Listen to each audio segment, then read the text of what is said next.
Welcome. Today we're continuing the Gintama journey with episodes 62 and 63. So we're here after finishing the Benizakura arc. Yeah, pretty much the best arc so far, or at least one of the best arcs.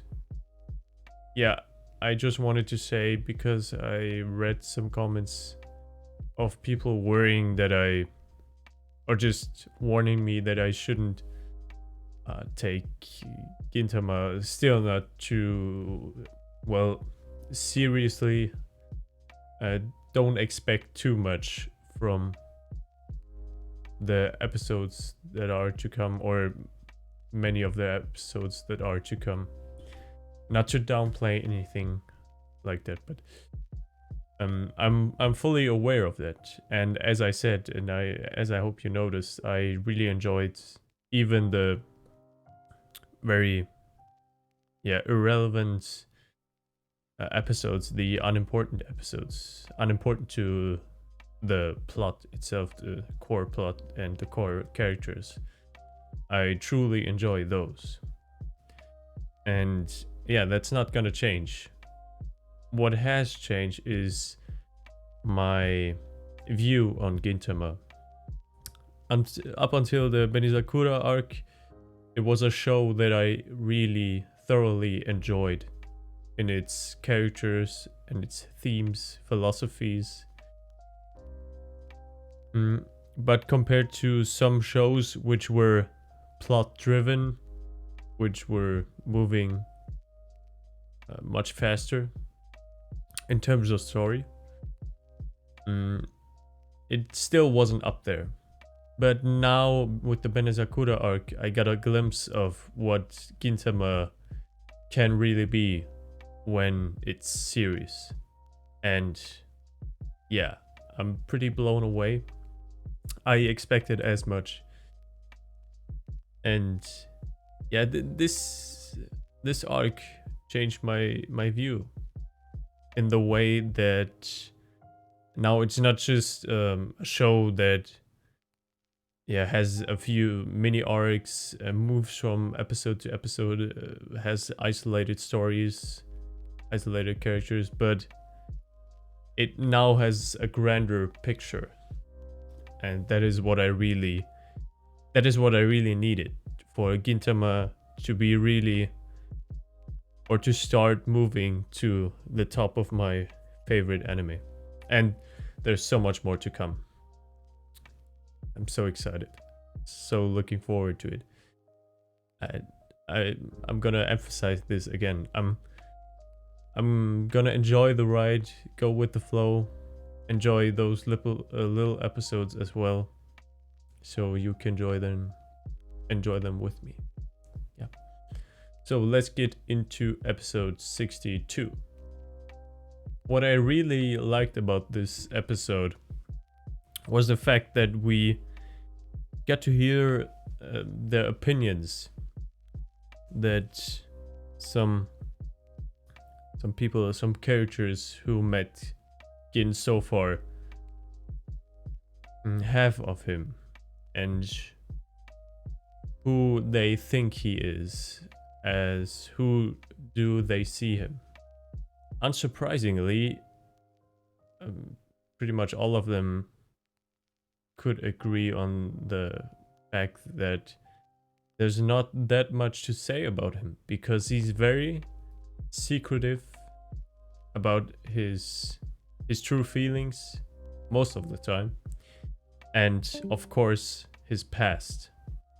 And to hear that from the characters that also play a more important role in the whole story was just pretty nice.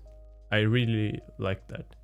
And the fact that Yamazaki was investigating, because his character is really growing on me. I said that in the reaction.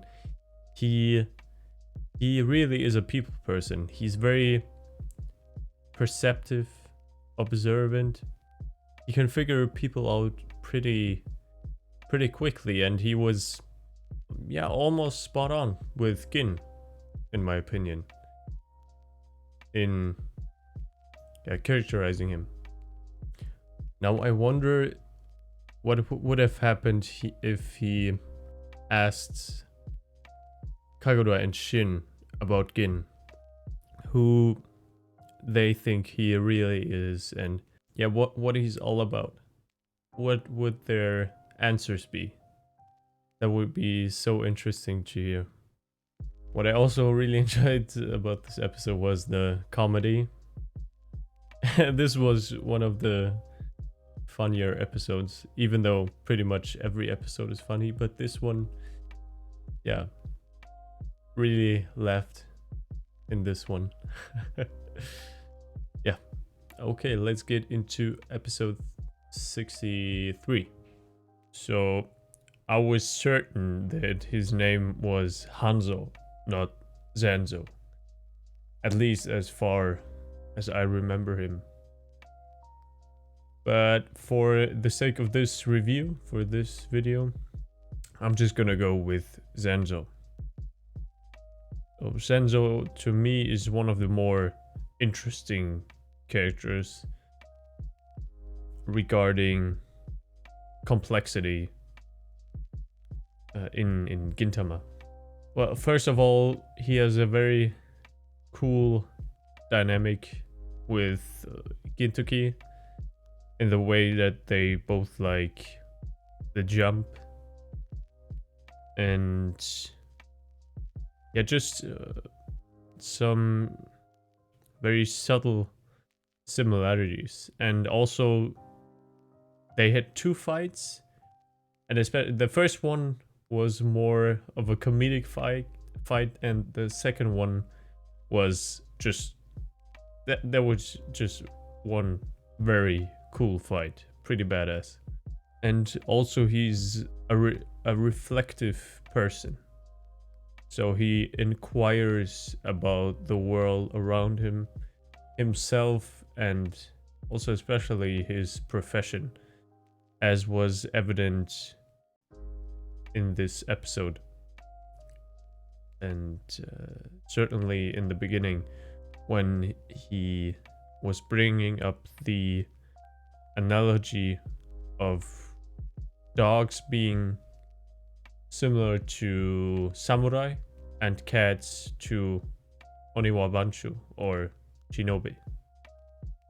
I still don't know the difference, Shinobi and Oniwa Banshu. But yeah, I'll just look it up. It's fine. So in that aspect, he in a way reminds me of Hasegawa. Because Hasegawa, when we met him, and especially in those first few episodes, the focus was on him and his pursuit of purpose in life. Of course, Zenzo, as I said, is more focused towards his profession in the way that he reflects on that more. But as people identify with their profession as part of themselves, which is not completely wrong or dangerous, but it can be. But yeah, that's another topic. So that is what I really like about him, and he's just pretty badass. He has some cool moves. He is very good at his job. And yeah, I just like seeing him in action. Now the interactions with the girl that he had in this episode were, first of all, wholesome and just so enjoyable to watch. For him to disregard his mission that was given to him just so he could give her the shoujo manga, yeah, which in the end protected him, which is an interesting turn of fate. And fate was also a central theme of this episode. The girl saw fate, or sees fate, as an inevitable course of life, of all life, especially hers, because she can foresee the future. So for her, everything is set in stone. Every path she takes in life.